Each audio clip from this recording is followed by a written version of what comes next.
Well, thanks everybody for coming. It was a Thursday. Everyone probably had a few too many drinks at the LL Cool J, but you guys made it. You guys were responsible. That is awesome. I'm curious, we were just having this discussion, and we know that next is a Google Cloud show, and everyone's IT professionals, and security is everyone's responsibility. But how many people here would describe yourself as a security professional? Oh, wow, okay. How many are vendors? A few. All right. We like those vendors. Well, that's awesome. So this is not going to be super structured. Tim is here. He's going to kind of share a lot about what he's gone through as CISO of Mandiant and kind of how he approaches a job. We have this microphone that's right here. It's a real handsome microphone. If you would like to ask questions at any point, feel free to come on up, and we'll make a discussion because we're all friends now. We've done Google Next together. So sound good? Remember, group participation, we're all in it together. All right, I'll sit down. You can always tell the marketing folks, can't you? I'm a technical professional myself. Let me switch this slide. Or not. Actually, we don't need the slide switch. Sorry, let's go. All right, so one of the things which, in my vast years of doing this, I was doing research was, I don't know, how many of you guys are familiar with VX Underground? So it's a place where, people throw up malware and discuss what's going on in cybersecurity. My favorite quote about Mandiant is from a ransomware operator out of Eastern Europe. He says, "I don't fear the FBI, I fear Mandiant." And he kind of tells his whole story about how, the reason he hasn't probably been retired yet is because, we've intervened in some of his ransomware operations. What that does for us, though, I think it puts us as a target. And so you being the person probably who is feeling the brunt of that, maybe talk about your experience being CISO. Yeah, sure. So as always, I would stress it's a team effort, right? I'm point, but it's really about what the team does. The way I like to describe it is we have the best of the worst after us, and which is fun, challenge, for us as defenders at least. One of my favorite stories of an example there, at least I think it's humorous as a defender, is we've got an actor that's based out of, one of the Russian cities. We actually know where he is, et cetera, because he's been doxxed by other underground folks, and we were able to validate. But the group he's part of was behind several big ransomware incidents, and later on, we were in a situation where our consulting team was able to help a couple customers head them off. So he went on the underground forums posting that Mandiant has stolen $5 million from him because in his logic, had we not intervened, he would have been $5 million richer.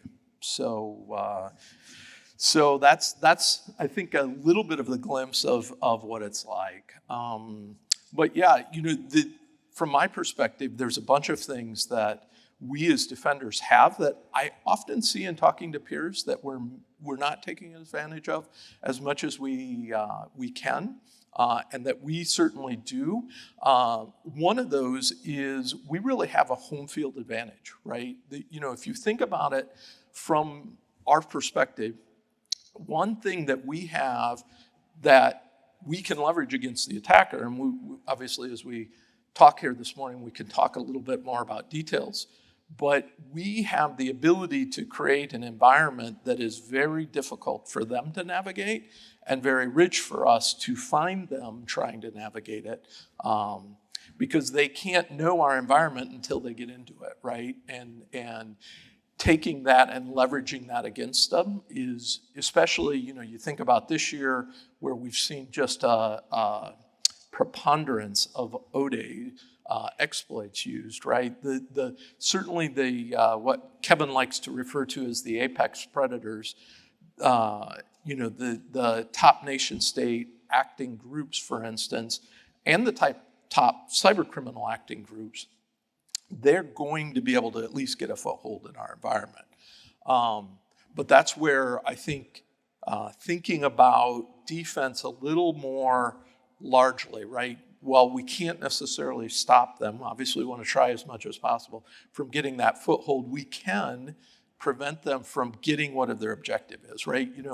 If it's Monday morning, the blood level in my caffeine system is a little too high, right? I click on that malicious link and now I've got malware running in my laptop. Well, that's not the objective, right? That adversary isn't going for me personally.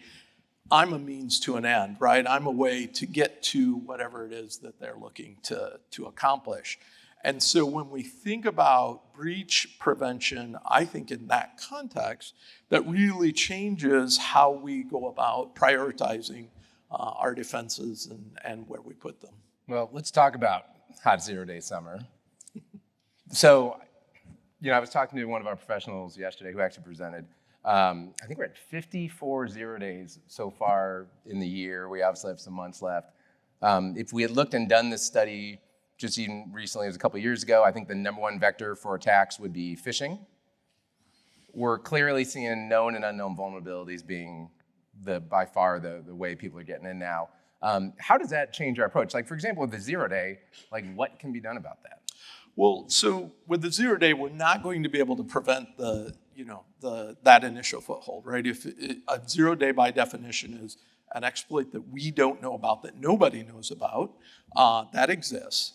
But remember, that's just the first step. When they deploy that 0-day, again, that's the first step in a sequence.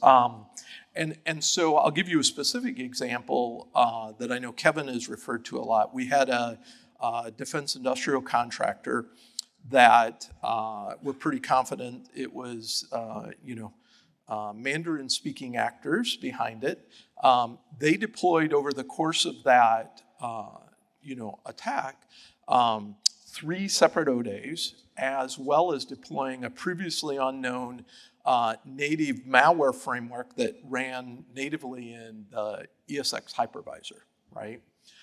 And I think it's important for us, though, this is where threat intel, one example of where threat intel becomes so critically important for us as defenders, because the devil is in the details there, right? So one of the other things that I think is super important for us as defenders is to keep hyper-focused on the fundamentals, right? So when I say the fundamentals, I mean things like risk surface, right? Are we running things that we don't need to be running? Zero trust architecture, 2-factor on all the things, et cetera, right? Having those fundamentals and having those applied, frankly, there's nothing more important than that. And in this example, what happened was there was a 0-day against their externally facing firewall. The actor then used that, deployed a 0-day against one of their core routers. From there, was able to then pivot and use an O-day to get into their ESX environment.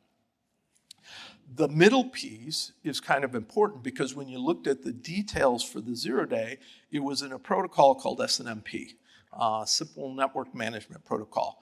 Often, we don't use that nowadays. It's an old protocol, right? Certainly still occasionally in use. Oldie but a goodie. Oldie but a goodie, that's right. But in this organization's case, they weren't using SNMP. So had they disabled SNMP, risk surface reduction, because they weren't enabling it, that would have prevented the threat actor from being able to leverage that particular O-day. Now, of course, they could have leveraged another one, et cetera, right? But I think there's an example where the fundamentals, even in the day of O-days, can really make a difference for inhibiting the progress. VMware did not have 2-factor on it. And again, that was part of what they were able to leverage, as part of that sequence. So I think even in the day of O-days, now, of course, on the flip side, Dan, we can also then talk about how do we use our environment against them, right? And the core thing is really simple. The attackers inevitably look different in the environment than our real users do because, of course, they have different intent that they're trying to accomplish. So, for instance, what we've done inside Mandiant is we built custom detection around all of those different key areas, right? So we know exactly what it looks like for the admins to be interacting with those core routers, for instance. And when interaction occurs that's outside of that same pattern, then we have somebody taking a look, right? I'm a huge fan of deception tooling, specifically honey tokens, what's called honey tokens now, right? We think about, again, the needs of the attacker. They're going to need to move laterally around within our environment. Well, of course, the primary thing they're going to accomplish that is they're going to dump whatever credentials are in the systems that they've compromised so they can use those credentials, those authentication tokens, et cetera, on subsequent hosts, right? Well, if we have planted bogus ones, now they've got to look incredibly real, right? You've got to do it well, but it's pretty straightforward to deploy just a whole bunch of effectively what I would suggest are landmines throughout the environment, and all we need is for them to bump into one of those, and now we're in a race condition where it's defense against offense. Get them out before they complete whatever that objective that they've got in mind. I mean, I think the trope is assuming, and we were the ones who probably also kind of said this, assume you're already compromised, right? And then what are all the ways you can make it harder as they get there? You're kind of describing zero trust, two-factor authentication, the honeypots, just anything we can to prevent the lateral spread. What about in terms of what you do in the SOC? Maybe talk about what the SOC looks like. How do you detect these anomalies? How do you detect the events? And then how do you guys think about investigation? Yeah, that's a great question. So if you look at a typical SOC and what's going to glass, it's a lot of information about attacks. Well, if we have built our system, so we optimize for containment. So average containment time out of our team is about 12 minutes currently. So that means from the point at which we have figured out that we call it a prevention failure, somewhere within the environment, on average it takes about 12 minutes to eject whatever that offending issue is, right? So because we've optimized for that, then that allows you to start thinking about what you send to glass very differently, because we don't really care about attacks. We do, of course, but that's really more valuable for our intel team to be understanding that. For the actual SOC team, we care about successful attacks. And when you start thinking about the ramifications of that and start digging in, you realize, well, wait a minute, some of the best indicators aren't necessarily the attack stuff, right? For instance, if we see, say, an alert that an endpoint agent cleans some malware off of a host, that's a great indicator of a possible prevention failure in progress, right? Because even though it's cleaned some level of malware, one, it might not have gotten everything. Two, we really want to understand how did malware get to that host in the first place, right? Because that shouldn't even be possible with the prevention. I mean, with security controls and the supply chain attacks we're seeing, it's not like you're going to put an EDR in like at the firewall. Well, you can't, right? And certainly the sophisticated attackers understand that EDR is only able to run on your servers and your endpoints, right? EDR doesn't exist for your core switches. EDR doesn't exist for your firewall, probably, unless you're doing a PFSense firewall or something like that. Bottom line is, they know that part of their methodology is to what we commonly refer to as living off the land and leverage our environment against us, right? But again, that just goes back to why I think it's so important to plant those landmines. Well, I think when you, I know we've well documented the SolarWinds attack and how it was discovered, but maybe we talk about that because this is a case where, again, someone gets in through supply chain, you're looking for behavior like you talked about that's unusual from the normal user. Yeah. Maybe tell that story a bit. So I think what often gets missed in our explaining what happened with SolarWinds, it was not a technical control technology at all that provided that first indication. It was a manual process. So inside Mandiant, of course, we use two-factor on all of our stuff. If ever, anytime a person adds an additional phone to their two-factor, we have a manual process where our SOC calls them to validate that it was. It's very hard to log into anything, guys, but it's very productive. We try and strike that balance. We only make you off. I got to enter a code in right now. Hold on while we're still talking. We only make you off like 50, 60 times a day. Come on, it's not that bad. It's really not that bad. It is not. But that's where I think, again, thinking about, I guess, Red Team in particular is, from my perspective, our best friends. We were just talking about the SOC. What we now call commonly purple teaming is just incredibly valuable, right?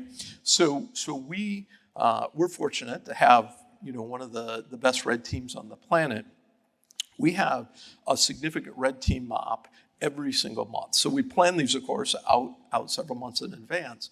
But then generally the way it works out is there's a couple weeks where the red team is focused on their objective. Then the last couple weeks of that month, it flips into a purple team engagement where they're cooperating and working together. And then, of course, a couple weeks later, we'll get the readout on the exercises and such. But that is, again, an incredible, it all comes back to threat intel from my perspective, right? The better I understand as a defender the threat actors, the better I can get in their head, understand their methodologies, understand their approaches, the better I can subvert those approaches. So I assume our red team goes, they think about who would be attacking Mandiant. They're doing a ton of research on the attack vectors, the techniques they normally use, and then they build a plan just to beat us. How successful are they? Can you talk about that? They're very successful at getting footholds. We intentionally, most of our engagements, give them assumed foothold because we don't want to take the time. Although at least once a year, we do no holds barred. Oh, yeah? Can you find a foothold any way, means, shape possible? Because again, the threat actors will do that, right? So we can't tie the hands of the red team every time if we truly want. Yeah, so in our case, obviously we have a customer-facing intel team that's leveraged for our customer work, but we also have a dedicated separate intel team that reports as part of my team. Their job is to ingest all of that threat intel from across nowadays larger Google Cloud, not just Mandiant. So all of the threat intel from all of the sources that we can get and figure out what of that is relevant to us. So we maintain on an ongoing basis. It's almost like a Forrester Wave or a Gartner, top technology report, in that what we're doing is we're rating the threat actors on two dimensions. Who has demonstrated interest in harming Mandiant, and who has the capabilities to potentially get past the level of prevention and controls that we have. And so what that does is we've got then the top 10 threat actors for us, and of course that becomes our top priority. So we then track everything those actors do all the time. Any little bit of change, we immediately then go look, well, can we prevent it? Can we detect it? Do we need some custom detection in place in order to do that? And then we're continuing. So the page 1 of that report is here's who those actors are. Then page 2 is an ongoing analysis of red, yellow, green, how well our prevention, detection, and capabilities are against that. And then we even go further and do things like we build out virtual machines with using the techniques of those threat actors, so it looks just like they were compromised by those threat actors. So then our SOC folks can investigate on those platforms and really understand how to go after and follow those up, right? And this sounds like it's a lot of work, but really what it is it's a prioritization effort, right? At the end of the day, we can't have all the controls in everywhere.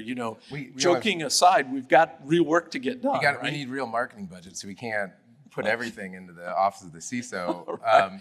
But I would be curious though, like, so, and I think it's probably for everyone, you have access to all these experts.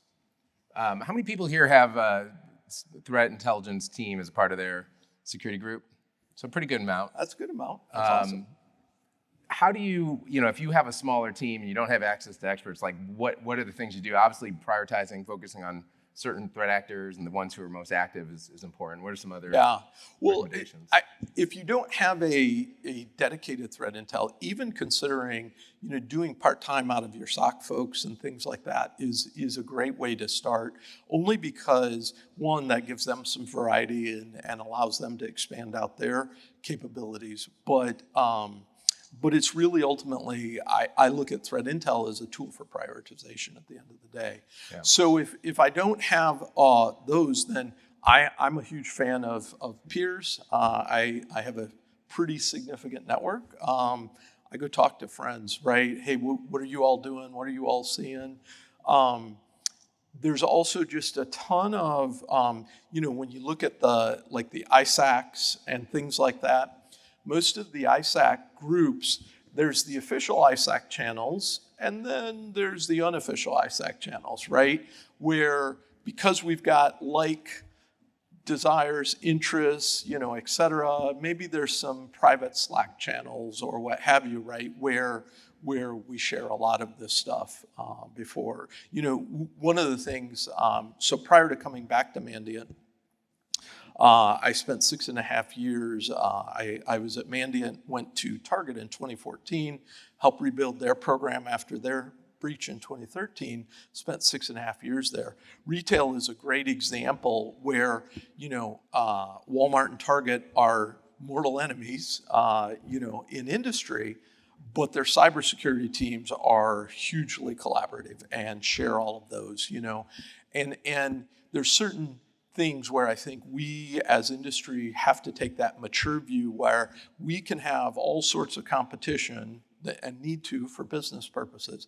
But there's certain things, like operating in cloud, I am absolutely open to sharing with our competitors on cybersecurity, right? We got to have very firm boundaries, obviously, and guardrails here. But, one of our competitors having a bad security day hurts all of cloud, not just that competitor, right?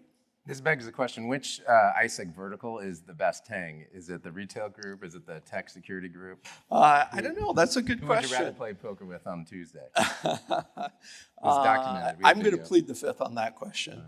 I'm just going to get myself in trouble. Guys, some questions? Feel free to come on up. Yeah, please ask questions. You talked about, hey, we have this defender's advantage because we should know our stuff. Yeah. I would argue that probably we have a lot of IT sprawl. I think one of the big challenges everyone has is what are all the things we have? Yeah. How do you guys take that approach? Well, that's a great question. I think that's where, being realistic with some compartmentalization and things like that, right? I worked at GE at one point in my career, right? And, for very understandable business reasons, when I was there in the early 2000 teens, they were still running Windows 95 boxes, right? And this is 2010, 2011 here we're talking about, because it was running some bespoke manufacturing robot software on an assembly line, and it cost millions of dollars to implement. It still worked perfectly fine.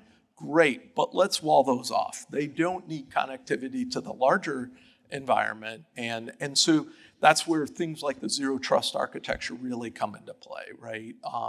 IT sprawl is absolutely going to happen, and is a reality, and we can't effectively defend if we don't make that part of our plan and account for it. But how we're going to account for it is absolutely going to be dependent on the organization and the specifics. How do you think about external attack surface, discovery, and that approach?